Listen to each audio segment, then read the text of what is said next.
Okay, Hari Om, Sri Gurubhyo Namaha. See, Raja Guhyam, Raja Vidya. This is the chapter number 9, which essentially means now there are in three ways we can, in my understanding, I would like to convey three aspects in which we can, three uh, from 3 points of view.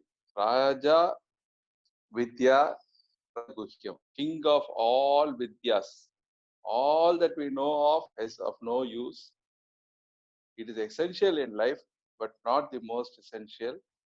But the one what we have to know, king of all Vidyas. Even though we might have taken many fruits, but the king of fruits is the mango. One who has not tasted mango doesn't know that it is the king. In the same way, until and unless we also get to know of this Vidya, taste it and experience it, the Raja Vidya will remain only in the Bhagavad Gita. Raja Guhyam, again, is the secret of all secrets. Why is it a secret? Not that it is kept secret, but be known only by the one who is able to enter the cave. It's kept in a very secretive place, and therefore it is secretive. It is not very open because it is not possible for you to get into it until and unless we are very focused. Raja Guhyam, Raja Vidya. The other view is the one who takes care of his prajas. So therefore, Raja is a very selfless person. So only a selfless person in his mind and intellect, in his way of thinking and in his deeds, to that person only this can be reached. It is only useful for such a person who is able to take care of his praja. Therefore, it is meant to be the secret for the kings, and the Vidya is also meant for that particular king. That is more from the. And also a Raja is one who is able to conquer his enemies and keep the Pura, the rule of the Pura. That is in our case, Navadvara Pura is our body. And he is able to control all the senses, able to control his enemies, finish them off, and is able to govern himself with a lot of self-control. And therefore, qualify yourself to become eligible to know this secret and understand this Vidya. The other way is again, Raja, is that once you know Vidya also, you can become a Raja. So it's both ways. You have to first be qualified, or by getting to know simultaneously, we can also get ourselves slowly evolve to become a Raja. So this is in three ways, Raja Guhyam, Raja, I wanted to present to all of us. Then, of course, Tattvam Asi is the theme of Bhagavad Gita, which we have discussed earlier. Tat part, Tvam part, and the Asi part. We all know that the Tvam part has been dealt with earlier by understanding yourself. What are you made up of? How they function? How you can purify your mind? What do you mean by sannyasa and moksha? Are as been discussed earlier. Through purification of the mind and in the seat of meditation, you can be able to realize this Vidya. So therefore, all the preceding chapter have been about the Swam part, and now this chapter is going to deal exhaustively, which is the central theme, which is the Tat. What is that? Brahma Tattvam, universal truth, how the Creator has created this world, in what ways can we know this great Creator manifested form, is what we are going to, and what is his nature, most importantly, the nature of the Supreme, how he supports us, what will be the way in which we can know him. Therefore, very first verse itself, central theme in one way, and another thing is also that most people may be knowing that this is the exact center of the Bhagavad Gita in chapters, and it is also exact center of the Mahabharata. Mahabharata, Bhagavad Gita Gita Dhyana Shlokam, we say, no, Madhye of Mahabharata, we have the Bhagavad Gita, and in the center of the Bhagavad Gita lies this secret. So, which means you can imagine, even as a physical structure, kept in the most secretive position in the entire blanket of the universe of knowledge. Even the other things are all there, but the same theme kept in the most secretive place, that respect particular Vidya commands, and therefore we have to, with the highest sense of reverence, be able to get to what is being discussed here in chapter 9, and later on the manifestation of that in chapter 10. So the first shloka itself, Bhagavan, entire 9th chapter again is Bhagavanu Vacha, which means again it reveals to us the importance. The 15th chapter also, and chapter is Bhagavanu Vacha. So this by itself is a great Upanishadistra, directly, without any disturbance, entirely revealed by Bhagavan. The first shloka itself is an summary of the entire thing. Like what is this subject about? Who is the person Adhikari? What is the Sambandha? And what is the Phala? All described beautifully in this first verse itself is a sixer by Bhagavan. Says that I am Guhyatamam, idam tu Guhyatamam Pravakshyama, to whom? Anu Suyave. Isn't it? Anusuyave. Anasuyave is the greatest qualification that Arjuna has now reached, without agitation in his mind, jealousy, without any promptings and agitations. I am telling you, Pravakshyami, to you, because you are now unaware. So now, are we that? Are we qualified? Examine ourselves. Then he says, Vijnana Sahita. This is not only jnana, but it's not only not knowledge, but it's also wisdom to be applied. It's not science alone, but it's also the applied sciences. So this chapter has both jnana, vijnana, sahitam. It will do, what is the promise of a moksha? Subhat. Yes, Subhat. So what you are going to attain is the greatest goal of humanity, of human birth, which is freedom from this samsara and release yourself from all bondages. That is the way the starting itself is. Second, anything that is Bhagavan itself is very glorious. He is taking this opportunity to glorify this text. The extreme high place this requires is pointed out in the next 2 or 3 verses, because it's also avyayam, timeless, evergreen. Particular knowledge is pavitram idam uttamam, and it is known to be by direct experience. It is not that somebody can only tell you, but Shravana Mananam, Nidhyasan is essential for us to experience what is being told here, understand Shravana, Manana, Dhyasan, and also this is priceless and yet Susukham, very easy to attain. One is that we find it very difficult because we are not surrendering to that fact. We are not accepting the glory of this, and moreover, it is timeless and avyayam, this particular knowledge. And actually, he also says for those, this is exactly faith and surrender are connected. In Shloka 3, he says, however great the knowledge may be, it doesn't befit or doesn't benefit the one who doesn't have Shraddha. So that is the first 3 introduction. Who is qualified? What is the subject? What is the benefit? And then the fitness of the knowledge, and for whom it is not fit. Direct points, very clear. Then actual sixer starts opening the slokas 4 and 5. I'm sure that somebody is going to discuss it in much more detail, relationship. Gurudev has given excellent comment in his videos. You have all seen now. What is this relationless relationship? I am there, but still not there. I am there, but still not affected. I am there, without which you cannot function. So beautifully explained, and it 4 and 5 all beings are existing in me, but I don't dwell in them. It's because of my presence that they are there.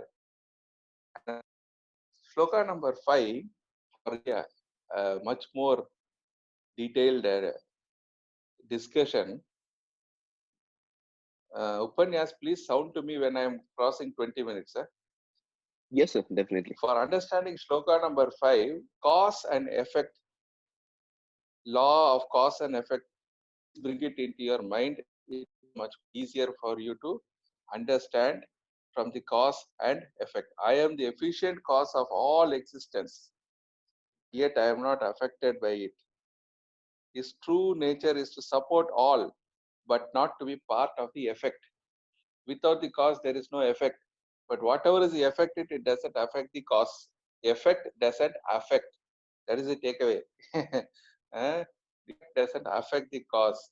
Because of his yoga Aishwaryam, that the God has been able to do this, and all the expressions, the Bhuta Bhavana, are nothing but his presence, and without which there is no Bhavana, nothing comes out as an effect. It all gets back into, that doesn't mean it does not exist, then it gets back into a causeless cause, unmanifested form. A beautiful example of the wind is given here, the sky and wind, the movement wind. Even if we have Kana, the greatest storm that destroyed perhaps the part of Florida and US and Carolina and all of those things, it doesn't affect the sky. What it affects is only the people who are trying to project themselves as I, and standing rooted to OET level, not understanding the real nature. Therefore, it is Upadharaya. The wind exists in the sky. Dharaya means support. I support the movement of the wind. What all you are doing, I am supporting.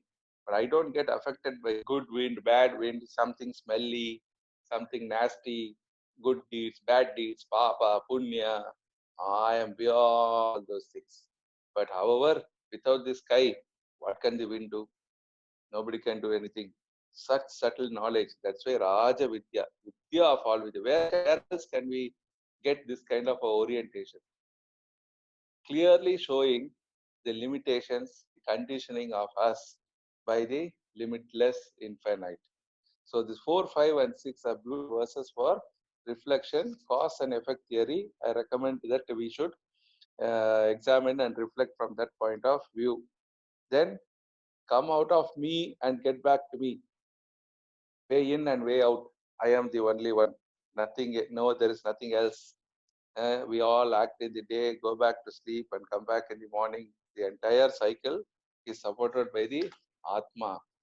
In the same way, the entire universe, Pralayam and Kalpa and Pralayam, all happening in my presence and because of my support. Now, the next set of verses are going to be all exhibiting and expounding the high function of the Lord. These are things which are not possible by anybody else. It is only the Lord God can do such things. And therefore, this must be seen from the point of view of knowing you are. How little in the little finger you are. I remember Swarupanandaji giving one example. Gurudev used to say, we are the pimple in the dimple of on the right cheek of an ant. Gurudev used to say this heavily. Pimple in the dimple in the right cheek of ant. That is what we are. You can imagine what we are and what the God is. So to bring in this understanding of his humongous stature, nature is the exact purpose of these verses. And then he says that later on in the verse number 10, he comes fix the Maya and Maya. These words also you can remember, like the effect does not affect you. This also Maya, Maya. It is because of me that even Maya functions. Without which, where does she get the Prakriti get the power from? So we all gone through, recently with Sanjay ji, very heavy content of the logic, Sankhya and all of those things. You'll be able to reflect this much better now. With that light, you see where is the Maya, where are the gunas being born from, Prakriti, Panchamahabhutas, and all the other things, Panchikarna, leading to the gross, subtle, and cosmic of both the cosmic and the macrocosmic. Now you must apply that now here. Description of the most of us as Mudha. Number 11 and 12 says how we are today in this world of from ignorance, actions arising out of ignorance and searching for him, well, when he is the Bhuta Maheshwaram in all the bhavas. A very beautiful shloka. 11 and 12, exact description of us fools we are, not knowing that he is residing here as a Bhuta Maheshwaram, and we are searching all over, not knowing his real nature. 10 more minutes. Okay. How we should be bhajanti. He says, it's very easy. Only you have to know and act. Ananya Manaso. He says starting from here until our favorite shloka, Ananya Chintayantoma, the emphasis here is unshaken faith and with love. You must Ananya Chintayan, without any other thought, with Ananya Manasa, their actions glorifying Narayana. That is how the saints have lived. And in shloka number 15, very, very important, how Gurudev chose Jnana Yajna. Ultimate set of actions of a realized soul is what Gurudev did. Him as the one tattva in plurality, Vishwato Mukham, that word there, very important, Vishwato Mukham. Entire chapter 10 is an exploration, not exploration, it is a manifested on Vishwato Mukham. The chapter number 10, the direction to us is that we have to look at it to look for the one in all, the one in all, Vishwato Mukham. And the same opposite, look all the world in that one is chapter number 11. One all versus all in one.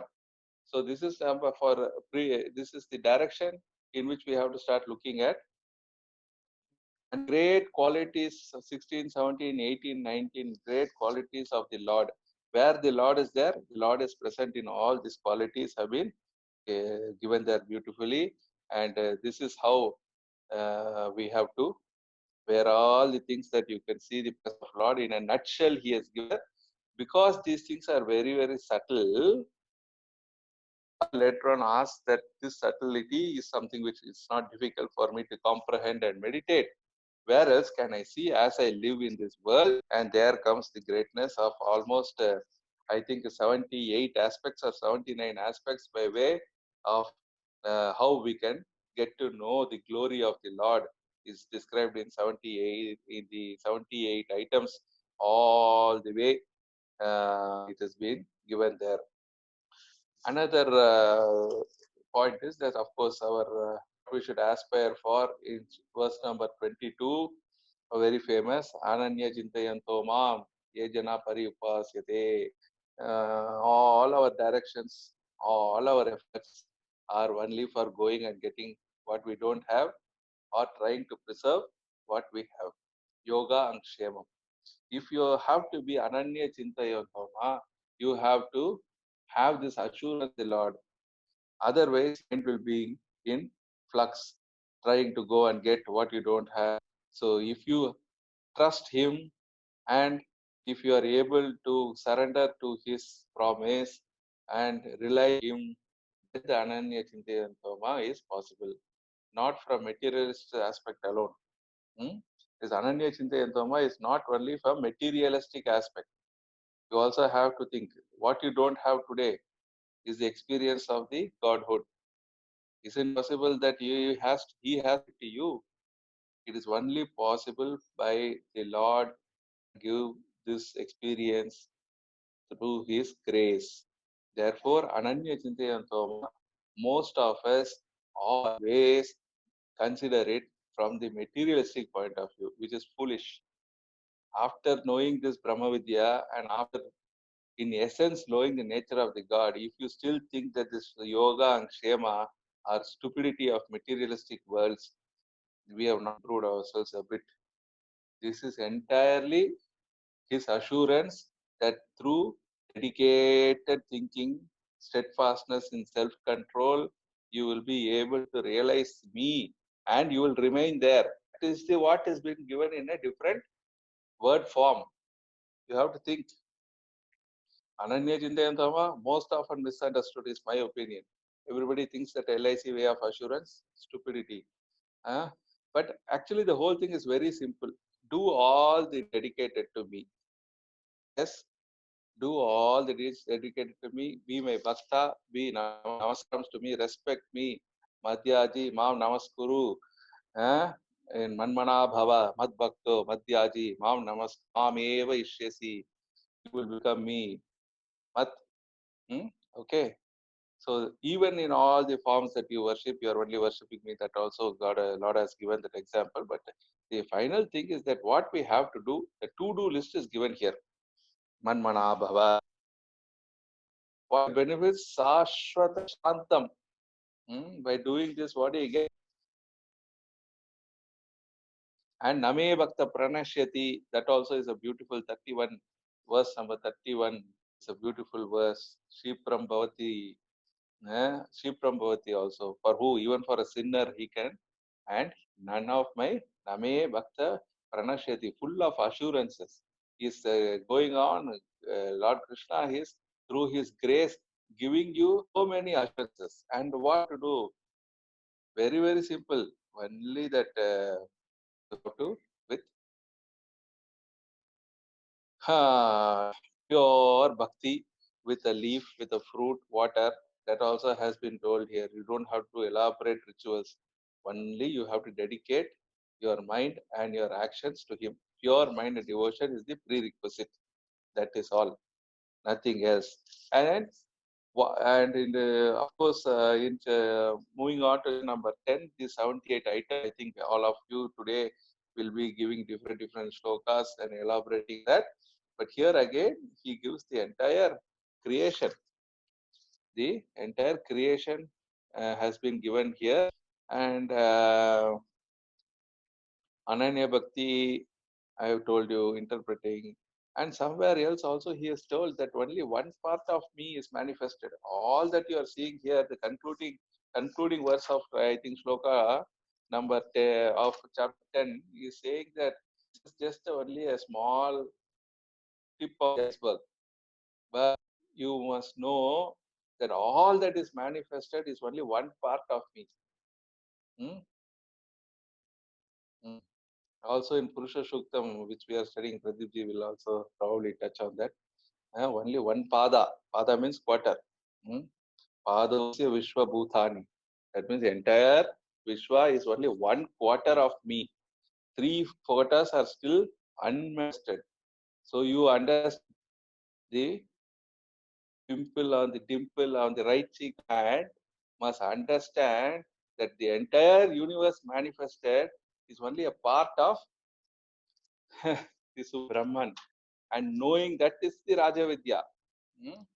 And these two shlokas, 9, 9 and 10, 10. Always when it comes to this in Gita, these chapters, if you take 9th chapter, 9th shloka and 10th chapter, 10th shloka, they are all very special. Udina Vadasina Vat. That description there in Udasina Vadasina Mastakam. He's sitting there. He's just sitting like as though he's totally disconnected and indifferent, supporting everything. And such God who is totally udasina vadasina. In 10th chapter, 10th sloka, he is saying, Mam upayanti te, because of how? Satata yuktam, priti purvaka bhajatam, priti purvaka, full of love. Your seeking him must be with full of love, with satata yuktam. Very important sloka. Then what does he give? Buddhi yoga tadhami. Buddhi yoga tadhami. It is out of his grace that he gives you this wisdom, buddhi yoga, with which then what you do with that buddhi yoga? Upayanti. You raise to him. You become one with him. That is just assurance. Now connect 22, 9 chapter 22, 9 chapter 9, chapter 10.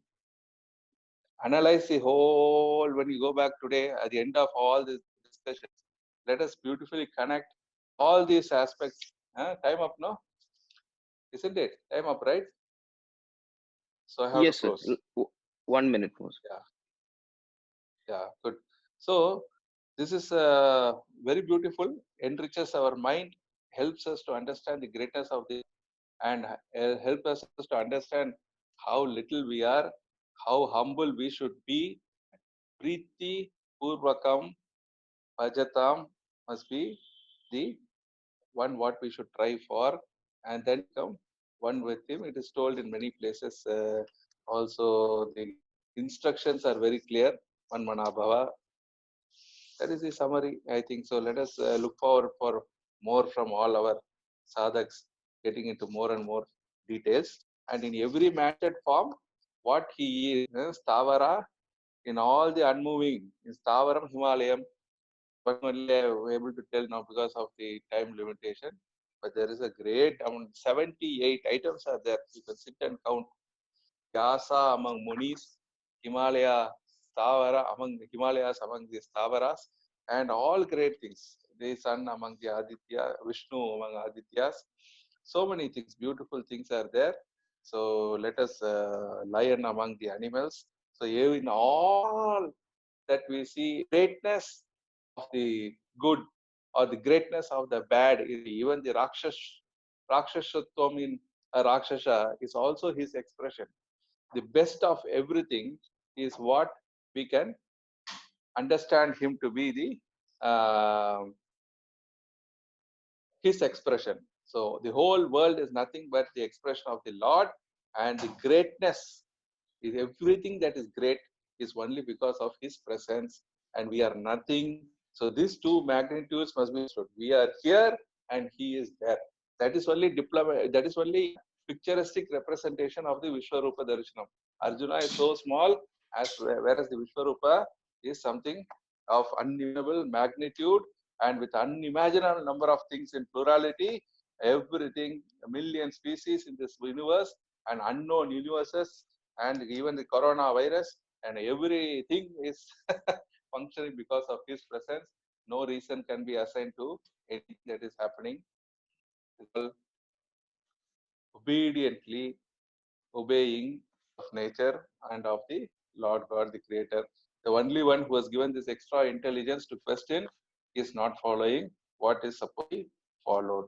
So this dimension must be understood in the study of Raja Vidya, Raja Guhyam, and realizing the vibhutis of Lord God. Hari Om. Thank you very much.